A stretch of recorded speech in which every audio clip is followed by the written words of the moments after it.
Welcome back to Gergo Print 3D.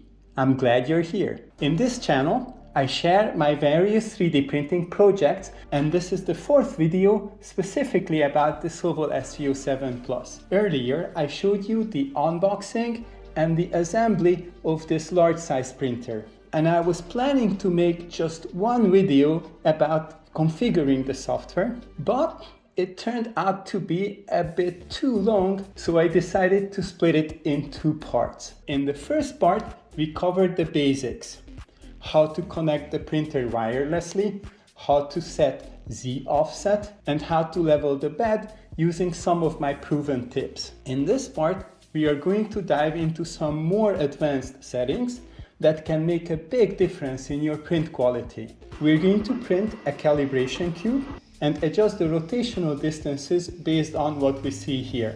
We are going to perform PID tuning for the hot end and the heated bed, and even set up the accelerometer probe and run an input shaper calibration. Don't worry, these are all easy to do and can potentially improve your prints. So, as promised, we are dropping this calibration cube in Cura. Notice this cube is 20 by 20 by 20 millimeters in size, so we will be able to measure the print and decide if we need to change the calibration of our printer. Before slicing this, let me address a question that was asked about those thumbnails shown on the clipper screen. You can enable them in Cura under Extensions, Post-Processing, Modify G-Code. You can add this create thumbnail script with the dimensions of 300 by 300. When you do, this little marker appears down here, and it's going to be enabled for all your prints in the future. So we can go ahead and slice this and send this to the printer, starting the print job. So now the calibration cube printing starts. So quickly checking, the first layer looks perfect. The estimate here is never correct. It says 1.5 hours, but that's because of the slow first layers. Cura slicer estimated 9 minutes. Add maybe 2 minutes of heat up time, around 10 minutes to finish this print.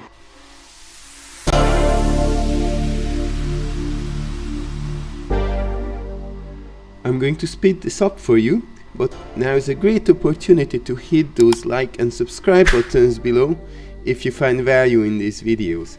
Thank you so much for being part of our community.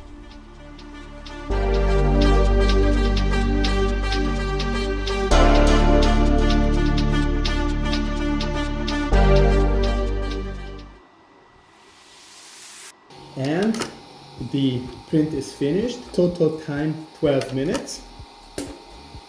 So this is our calibration cube. That bed adhesion felt good. So our first layer, or our Z height, is perfect.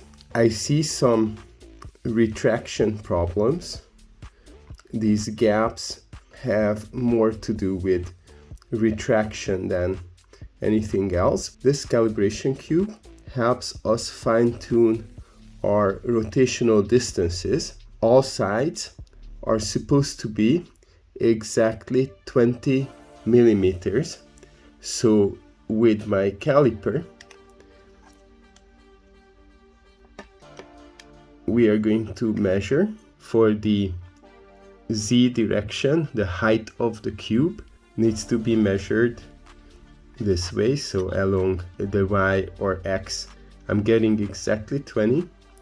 For the Z, the height of this cube, and we are getting exactly 20 for the width, and we are getting exactly 20 for the Y direction as well. If any of these values were off, we would need to modify them in the printer CFG file. So my dimensions were all spot on, but if they weren't, I show you in the printer CFG file. You should click here and do a search for rotation distance, and you will find it in the stepper sections XYZ.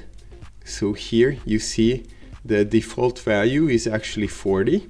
It's a very simple formula, but you can search for a rotation distance calculator. I found this very simple one, for example. And here we can enter the current value, which is 40.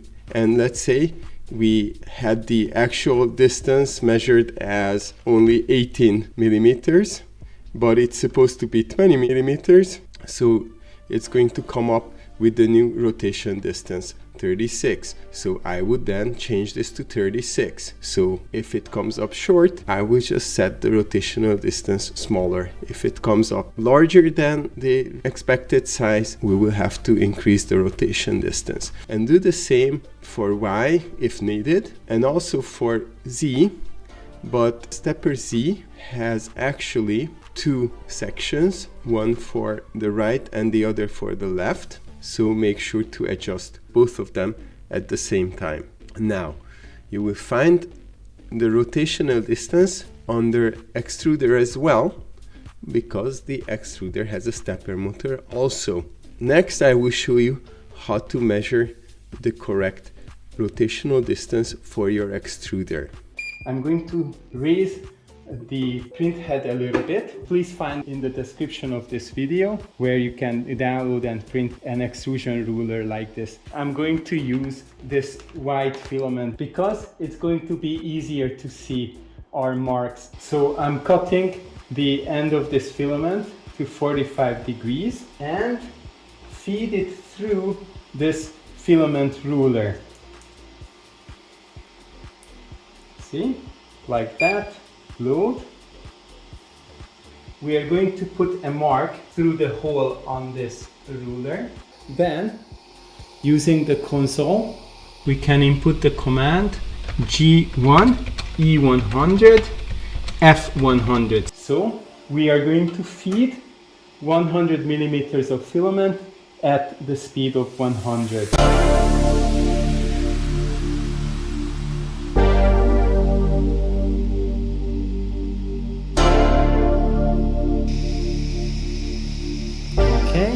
So that's where we stopped. This extruder is well tuned because the dot stopped exactly at 100 millimeters. Again, if it wasn't, we would need to take the existing rotation distance and copy it from our printer CFG and put it into a rotation distance calculator like this as the previous rotation distance. For actual extrude distance, we would put what we read from the ruler. Let's say if we read 105, and we should put 100 as the requested value. And it would come up with the new value that should be copied into printer CFG. Add this existing value as a comment and maybe even your name. Change this one to the new value that you got. Of course, I'm not going to do this because my value of 4.59 was correct in my printer's case. After making changes in printer CFG, you should save and restart the printer. Our next step, I'm going to show you how to do PID tuning, both for the bed and for the nozzle. It's simply done in the web interface. So we go to the dedicated console view. It's as simple as entering the following line: PID _ calibrate heater, and let's start with the nozzle equals extruder target, and we should set a target temperature. Since I'm printing PLA at 200 and PETG at 230, a good halfway between the two is 215 degrees. Send this command and it's going to start heating. You can see here it has started to heat the nozzle to 215 degrees, and then adjust the P, I and D values iteratively so it gets the perfect control over the temperature. It went over, so you can see a little overshoot there in the graph. Lets it cool a little bit, so now it's heating up, and it's going to do this iteratively a couple of times.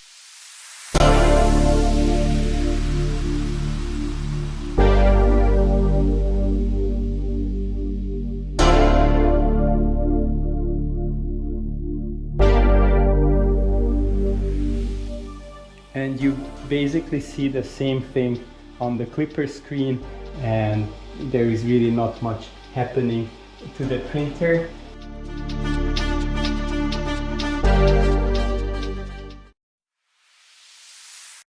It's actually asking us to save the configuration, save the new PID values. So I'm just going to click on Save Config, and it restarts the printer, and we are done with the PID calibration of the nozzle. It was this simple.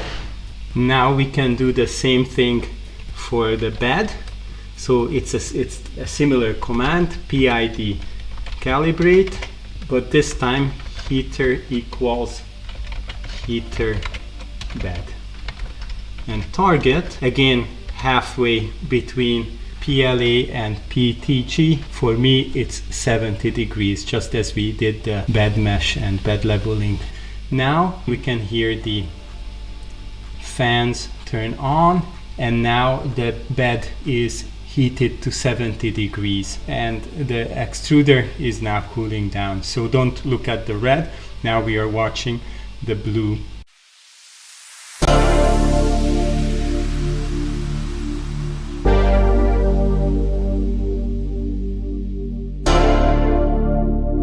A big benefit of the 600 watt power supply in the SVO7 Plus is the quick heat up of the bed and the nozzle. The bed heated up almost twice as quickly than the SVO6 Plus, which only has a 450 watt power supply.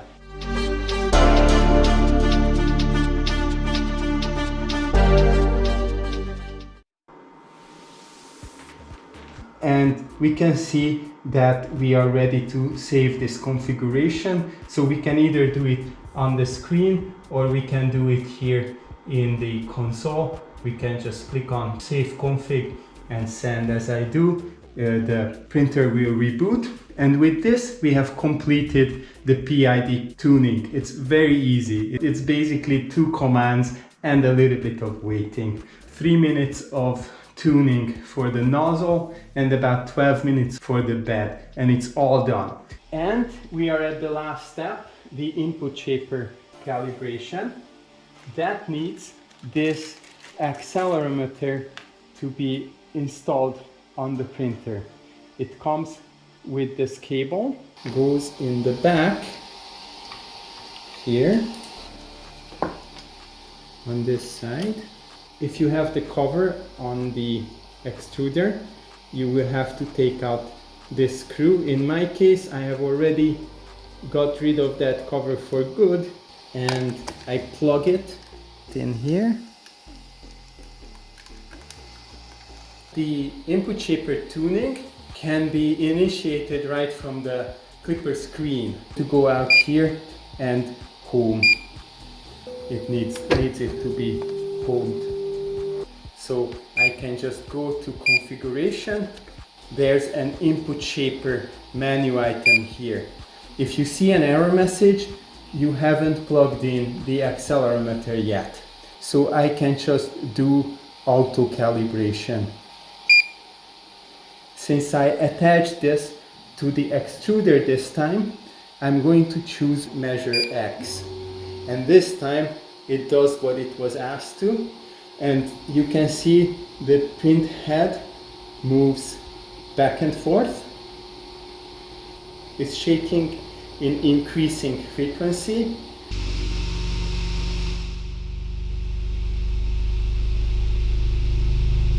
We can hear a little bit of sound, higher and higher frequency sound. as the frequency increases.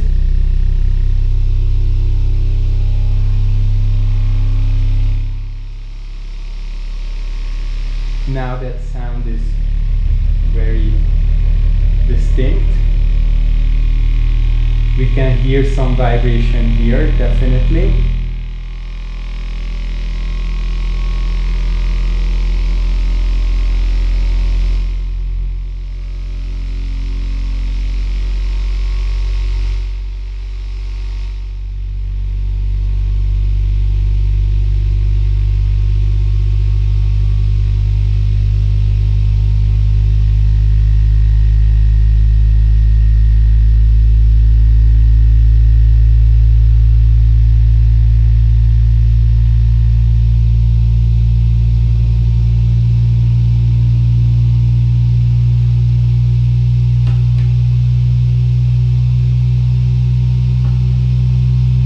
In the console, you can actually watch the frequencies go up.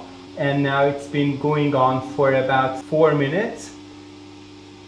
And we reached 100 Hertz and it stopped.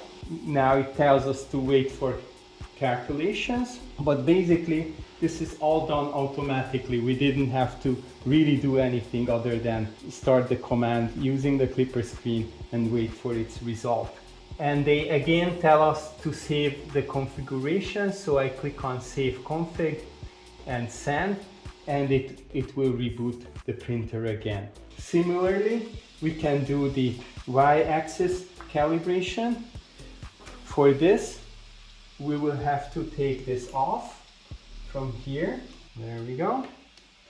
To attach to the back of the bed, we need a smaller Allen key. Removing the right screw, I attached it according to the booklet. Wrap the cable over here. So I'm going to go to homing and home the printhead again. Configuration, input shaper, wait a little bit to detect the accelerometer, then we click on auto calibrate, and this time I'm going to choose measure Y.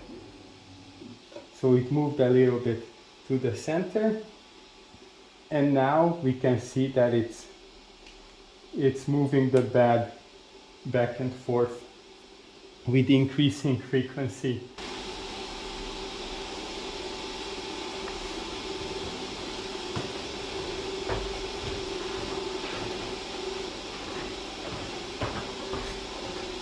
And we can follow the frequency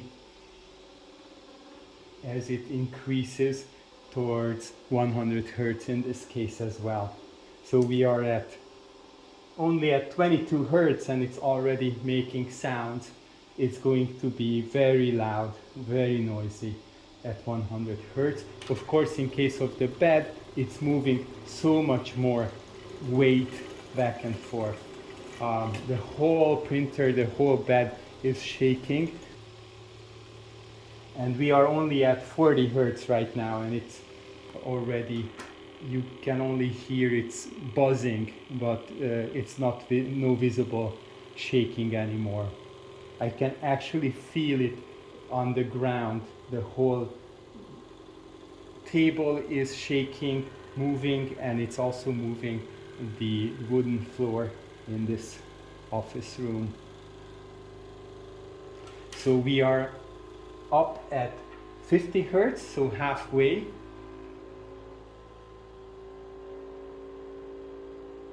You can hear the sound, but there is actually nothing visible happening.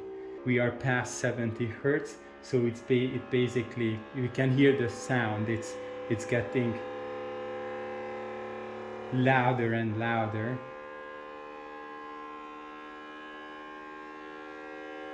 But if I touch the table, there is a very faint shaking or very faint movement.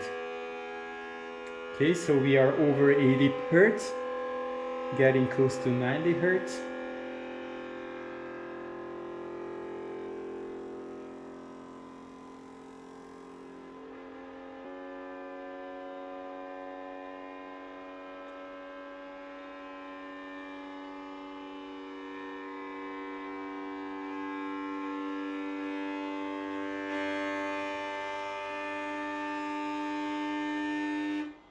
and we reached 100 Hertz. It didn't hurt, and we are calculating again. And with this, we are actually finished. Again, it tells us to save, so I can click on Save Config and Send, and then these values are going to be used next time we print. When am I going to need to redo these PID adjustments? If you change the nozzle or the extruder, you should redo the PID tuning for the nozzle. If you change your PI sheet or something else on the bed, you should repeat the PID tuning of the bed. If you move the printer to a new place, if you change anything about the printer, you should repeat the input shaper calibration. And also, if you switch your extruder, you should repeat the E-step calibration. But now we are done, so we are ready now to print another Banshee. I'm not going to show you the whole thing as it happens again, but I will come back and we are going to check and compare and draw our conclusions with the magic of video editing. And here's the print. So let's look at it. I need to wait a little bit, but I already like what I'm seeing. Good bed adhesion. There we go.